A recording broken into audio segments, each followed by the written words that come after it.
Aghora means a way of life, a set of practices that encourage a person to go from experiencing what human beings normally think of as being unpleasant, undesirable, dangerous, frightening, horrifying, disgusting, etc., and to become completely indifferent to that sort of thing.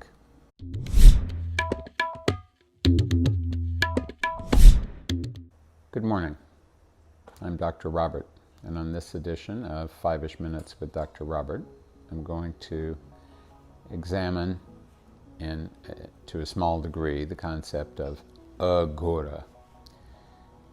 My mentor, for his own purposes, would sometimes refer to himself as the Aghori Vimalananda. An Aghori is a practitioner of Aghora.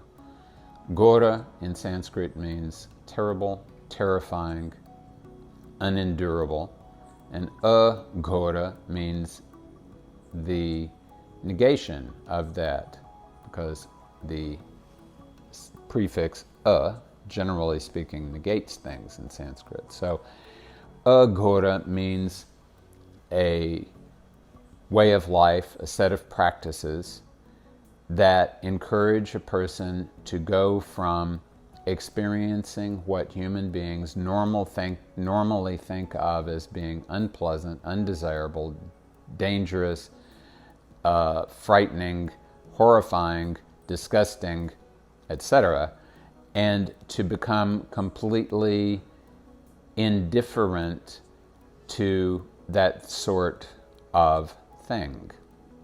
So this is why Vimalananda used to say that for a good Aghori, there really is ultimately no difference between the water from the river Ganga, which is supposed to be the most purifying thing in the world, according to many people, and excrement, which I think we all can agree is an extremely impure thing that often will cause other things to become impure.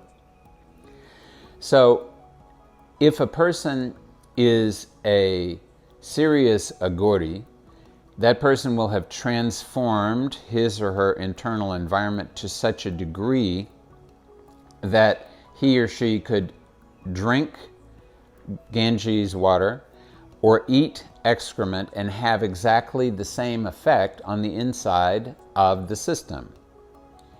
So the faculty of discernment or discrimination is controlled by the fire element. And we decide whether something is desirable or not desirable with the help of the fire element. When the fire element has been completely transformed in the body, then it can get to a point where it will not discern at all, or have no need to discern.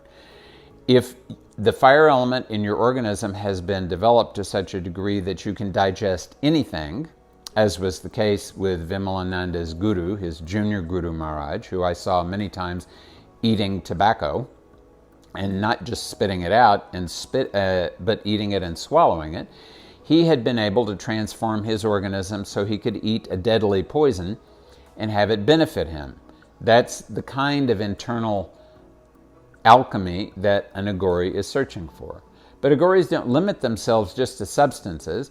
They expose themselves to all kind of activities, anything that ordinarily, according to the dictates of our individual organisms, anything that would normally cause the organism to recoil in fear or to resist out of disgust, that is something that the Aghori attempts at the very least to expose himself or herself to, so that there will be no disturbance of mind when in that situation. So this is one of the important reasons that Aghoris will put themselves into places like cremation grounds, smashans, where there is great disturbance and great filth and great violence happening to the organism, and which is regarded as being an extremely inauspicious place.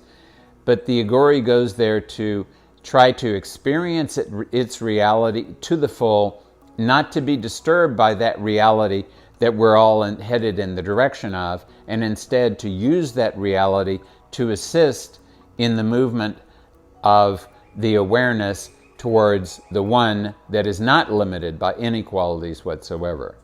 This is Dr. Robert wishing all of you a day that is closely associated with real reality.